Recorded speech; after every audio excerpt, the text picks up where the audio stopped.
Na véspera do Ano Novo, uma tragédia horrível chocou o Japão. Uma família inteira foi brutalmente assassinada dentro de casa.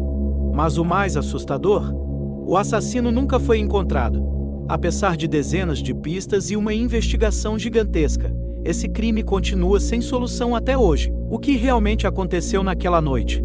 Quem poderia ter cometido um ato tão cruel? E por que tantas perguntas ainda estão sem resposta? Hoje, vamos mergulhar nesse caso intrigante e tentar entender o mistério por trás do assassinato da família Miyazawa. Prepare-se para conhecer uma história repleta de segredos, evidências enigmáticas e um crime que assombra o Japão até os dias de hoje. Na véspera do Ano Novo, 4 membros da mesma família foram assassinados dentro da própria casa. No Japão, mesmo com diversas pistas, a polícia tem dificuldade para encontrar suspeitos e até mesmo as motivações para o crime. O caso aconteceu na cidade de Setagaya, distrito especial que fica na região metropolitana de Tóquio. Segundo dados de 2023, Setagaya tem aproximadamente 940 mil habitantes, sendo a maior população e a segunda maior área entre os distritos especiais de Tóquio. Era lá, no bairro de Kamisashigaya, que vivia a família Miyazawa, composta pelos pais, Mikio e Yasuko, e os filhos Miina e Rei. Mikio tinha 44 anos e trabalhava na Interbrand, uma empresa de marketing que realiza consultoria em áreas de estratégia, experiência, embalagem e naming para grandes clientes como a Microsoft, a Nissan e a Xerox. Yasuko tinha 41 anos e era professora. Ambos foram descritos como muito simpáticos e que se davam bem com todo mundo. Quanto aos filhos, Nina tinha 8 anos e estava na segunda série. Ela adorava brincar e praticar atividades físicas como futebol e balé. Não se tem muitas informações quanto ao filho mais novo, Rei, apenas que ele tinha 6 anos e estava apresentando alguns problemas na fala. Por conta disso, seus pais estavam procurando profissionais para ajudá-lo. O bairro onde os Miyazawa moravam, originalmente, tinha mais de 200 casas, mas atualmente existiam apenas 4 famílias habitando. Esse êxodo se deu por conta de um parque que estava em constante expansão, e muitas das propriedades locais acabavam sendo desapropriadas pela prefeitura. Um dos elementos do parque era uma pista de skate que estava localizada logo atrás da casa da família. Ali, vários adolescentes passavam a noite bebendo e conversando, o que incomodava muito os Miyazawa, segundo o relato da Haruko, a mãe da Yasuko. Tanto a sua filha quanto seu genro já tinham confrontado pessoas que ficavam ali, inclusive alguns jovens que pertenciam a Basazouko, que era uma gangue de motoqueiros. Por conta de toda essa perturbação, os Miyazawa estavam com planos de se mudar no início de 2001. No dia 30 de dezembro de 2000, os Miyazawa estavam se preparando para o feriado de Ano Novo. Eles foram passear em um shopping por volta das 18 horas. Quando voltaram, Yasuko ligou para conversar com a mãe às 19 horas e Nina foi à casa de um vizinho assistir TV até às 21h30. O último registro de atividade foi um e-mail que Mikio leu às 22h38. No dia 31 de dezembro, Haruko, a mãe de Yasuko e que também era vizinha de parede da família, tentou ligar para a filha para fazer planos de se encontrar mais tarde, mas a ligação não chegou a ser completada. Preocupada, ela foi até a casa deles e tocou a campainha, mas não obteve respostas. Haruko então usou as chaves reservas que ficavam com ela para entrar na casa, e foi aí que ela se deparou com um verdadeiro cenário de horror. Logo na entrada da casa foi possível ver o corpo do pai, Mikio, caído no final da escada. No topo de outra escada, que ia para o 3º andar, estavam os corpos da Yasuko e da Nina, enquanto o corpo do pequeno Rei estava dentro do seu quarto, deitado na sua cama. Mikio, Yasuko e Nina foram esfaqueados várias vezes, enquanto o Rei foi estrangulado até a morte. Em choque, Haruko saiu correndo e chamou a polícia. A polícia de Tóquio foi até o local e começou a interrogar a família da Yasuko. A Niri, a irmã de Yasuko, disse que ela e seu marido tinham ouvido um barulho alto vindo da casa dos Miyazawa por volta das 23h30, algo que se assemelhava a uma batida. Segundo a linha do tempo que a polícia começou a construir, o ataque teria acontecido após as 22 horas. Primeiro, o agressor cortou a linha de telefone da família, por isso a mãe de Yasuko não tinha conseguido ligar para ela. Depois, ele entrou por uma janela do segundo andar, que dava para o quarto do rei. Ao encontrar o garoto, ele teria o estrangulado para evitar que ele gritasse. Depois de sair do quarto, é provável que o assassino tenha feito algum barulho, que chamou a atenção de Mikio, que estava no escritório, que ficava no primeiro andar. Ao subir as escadas, ele foi atacado e teria rolado a escada abaixo, e esse seria o barulho que a família da Yasuko ouviu da outra casa. Por fim, o assassino encontrou Yasuko e Niina e esfaqueou ambas. Depois de matar a família, o assassino permaneceu no local por várias horas. Segundo o que foi encontrado na perícia, ele tirou um cochilo no sofá e depois comeu 4 sorvetes que estavam no freezer da casa. Ele também juntou vários documentos e cartões de banco da família na sala de estar. Inclusive usou um para tentar comprar ingressos para uma peça de teatro na Chic Theatre Company, que por acaso era um dos locais que o Mikio prestava serviço, mas não conseguiu. Às 10h05 do dia seguinte, o computador foi usado novamente, dessa vez para entrar no site da Interbrand, que era a empresa que o Mikio trabalhava, e também no site da escola em que Yasuko lecionava. Sobre esses sites específicos, não se sabe porque o assassino acessou, apenas que todos estavam favoritados no navegador que a família usava. Também foram encontrados vários itens dentro da banheira, incluindo as embalagens de sorvete que o assassino consumiu, recibos de trabalho do Mikio, papéis da escola da Yasuko e alguns itens manchados de sangue. A polícia acreditava que ele pretendia deixar os objetos de molho, mas desistiu ou esqueceu.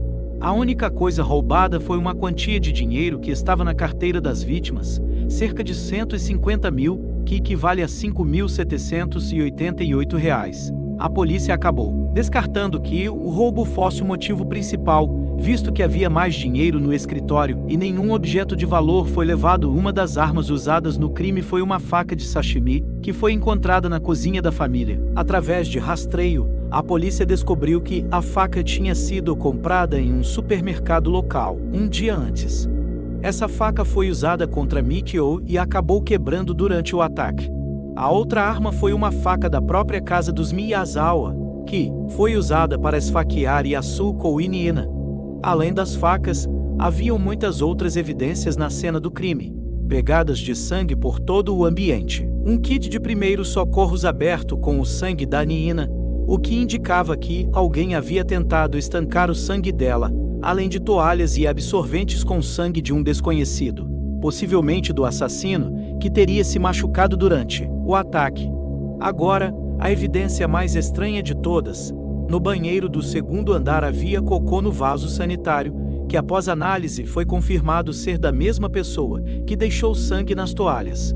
A polícia recuperou todas as roupas usadas pelo assassino, pois elas tinham sido abandonadas no interior da residência. As roupas eram um chapéu cinza, uma jaqueta preta, uma camiseta de manga comprida branca e rosa, uma pochete verde militar, um par de luvas pretas, um cachecol xadrez azul com vermelho e um lenço preto, além de um tênis branco da marca Slazenger, que correspondia ao das pegadas com sangue pela casa. Com base no tamanho das roupas, o assassino deveria ser um homem, com mais ou menos 1,70 metros, calçando o equivalente a 41 avos. Através do rastreio dos itens, a polícia descobriu que tanto a camisa quanto as luvas e o chapéu eram itens vendidos em uma rede de lojas asiáticas chamada Marufuru, o que acabou não ajudando. Também existem 2 evidências ligadas a roupas que podem indicar que o assassino não era japonês.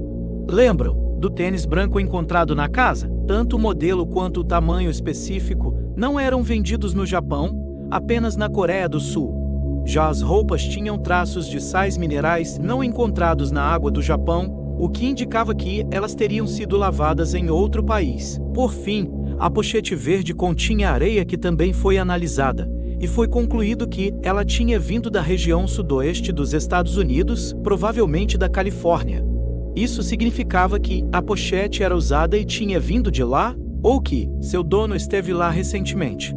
No final, essa pista acabou não levando para nenhum lugar. A polícia descobriu que ali, no parque atrás da casa dos Miyazawa, coisas estranhas estavam acontecendo nos meses anteriores ao crime. Segundo relatos dos frequentadores do local, foram encontrados animais mortos e com sinais de tortura, principalmente gatos e pássaros. No dia 25 de dezembro de 2000, a família do Mikio estava visitando os Miyazawa e a Yasuko contou para o sogro que ela tinha visto um carro estranho parado na frente da casa deles em mais de uma ocasião. Já no dia 27 de dezembro, uma testemunha disse que viu um homem suspeito parado, olhando em direção à casa da família. No dia 29 de dezembro, um homem foi visto na estação de Saidogakunma, que era a mais próxima da casa da família. Segundo testemunhas, ele teria entre 35 e 40 anos e usava roupas grandes, do tipo skatista, com descrições que batiam com as roupas encontradas dentro da casa. Eles também conseguiram relacionar que essa mesma pessoa foi a provável compradora da faca de sashimi usada no crime. No dia 30 de dezembro, um homem com as mesmas descrições foi visto perto da estação Sengawa, que também era próxima da casa dos Miyazawa. Na mesma noite em que o crime aconteceu, um motorista de táxi contou que levou 3 passageiros estranhos do parque até a estação de Sengawa. Segundo ele, os 3 eram homens de meia idade e não falaram nada durante a viagem. No outro dia, o taxista percebeu que um deles havia deixado uma mancha de sangue no seu banco, provavelmente vinda de um ferimento. Como ele não sabia ainda sobre o caso, ele acabou lavando o carro no mesmo dia. A última pista veio de uma enfermeira que trabalhava no centro médico na estação de TBONKK. Segundo ela, um homem deu entrada no local com um corte profundo na sua mão. A equipe médica estranhou que esse homem não informou seu nome ou o motivo do seu ferimento, que era grave o suficiente para expor os ossos da região da palma da mão. O homem foi liberado depois de fazer um curativo, e a equipe só reportou o que aconteceu depois de saber do assassinato da família Miyazawa. Segundo a equipe, esse homem teria mais de 30 anos e estava usando uma jaqueta preta e calça jeans.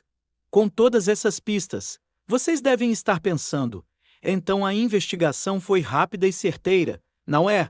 Na verdade, foi o oposto. Mesmo com todos esses vestígios, a polícia não conseguia nomear um suspeito. Alguns meses depois, as autoridades apresentaram as roupas ao público, pedindo para que quem tivesse informações entrasse em contato. A próxima pista veio em abril de 2001. Próximo da residência foi encontrada uma estátua de Jizo, uma figura budista que, segundo as crenças, protege as crianças na vida após a morte. Na cultura japonesa, o remorso e a culpa são sentimentos muito fortes. Por isso a polícia acreditava que existia uma chance muito grande da estátua ter sido deixada pelo próprio assassino, mas essa pista também não deu em nada. Em 2006, quando as técnicas forenses já estavam avançadas, o sangue encontrado na casa foi analisado novamente, gerando um perfil de DNA completo. O assassino seria do sexo masculino, com descendência do leste asiático e do sul da Europa, e tinha sangue tipo A. Tanto o perfil genético quanto as impressões digitais foram colocadas nos bancos de dados, mas nunca deram um resultado positivo. O caso acabou ganhando notoriedade não somente no Japão, como no país inteiro, principalmente com o advento da internet. Com o passar dos anos, supostas pistas teriam aparecido, mas acabaram se provando falsas. A mais famosa delas seriam cartões postais que teriam sido levados pelo assassino e mandados de volta para a casa da família Miyazawa nos meses seguintes. Na realidade, esses cartões foram levados por um investigador que posteriormente os enviou de volta. Outra pista falsamente apontada foi a existência de vestígios de corante vermelho dentro da casa. Isso poderia apontar que o assassino talvez tivesse envolvimento com metanfetamina, já que é comum utilizar fósforo ou iodo vermelho na produção da droga. A verdade é que esse corante era amplamente utilizado no início dos anos 2000 e não há nenhuma informação de que o assassino ou a família tivesse qualquer envolvimento com metanfetamina. Em dezembro de 2015, o autor de True Crime Fumiya Ishihashi publicou um livro sobre o caso, com o nome da Setagaya Family Murder Case.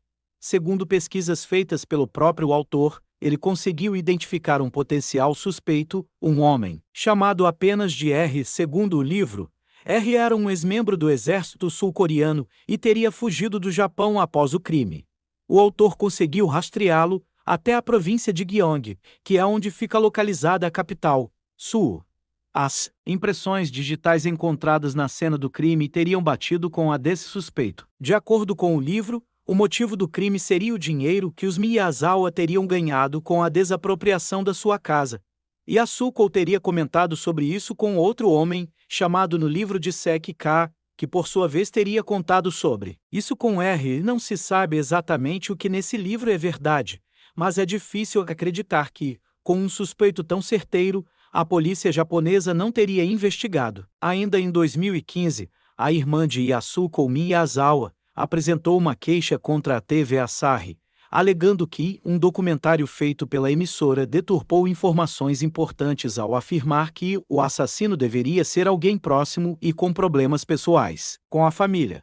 Em 2019, foi anunciado que a casa dos Miyazawa seria demolida devido aos riscos de desabamento, já que o imóvel não era ocupado desde o assassinato. Porém, várias pessoas foram contra, incluindo as famílias de Mikio e Yasuko, já que a frente da casa servia para os locais deixarem vela, presentes e desejarem justiça para a família.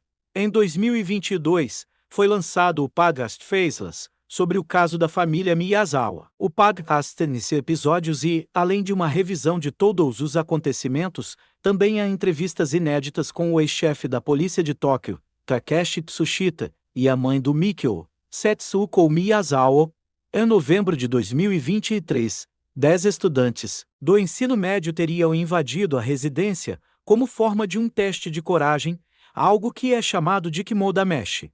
No Japão, invadir um local sem permissão, ainda mais o local de um crime, é considerado não só um crime, como também um ato extremo de desrespeito. A repercussão foi tanta que a polícia garantiu que os menores seriam indiciados. A última informação sobre o caso é de maio de 2024, quando foi realizada uma assembleia com representantes de Setagai, que decidiram por enviar um pedido para que o caso fosse reanalisado através de novas tecnologias. Até hoje, a investigação do assassinato da família Miyazawa é considerada uma das maiores e mais caras da história do Japão.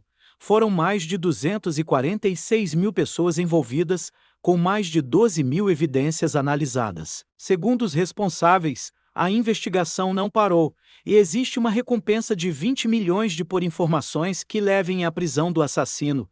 Mais de 2 décadas se passaram e, mesmo com tantas evidências, o assassino da família Miyazawa continua foragido. Quem cometeu esse crime cruel?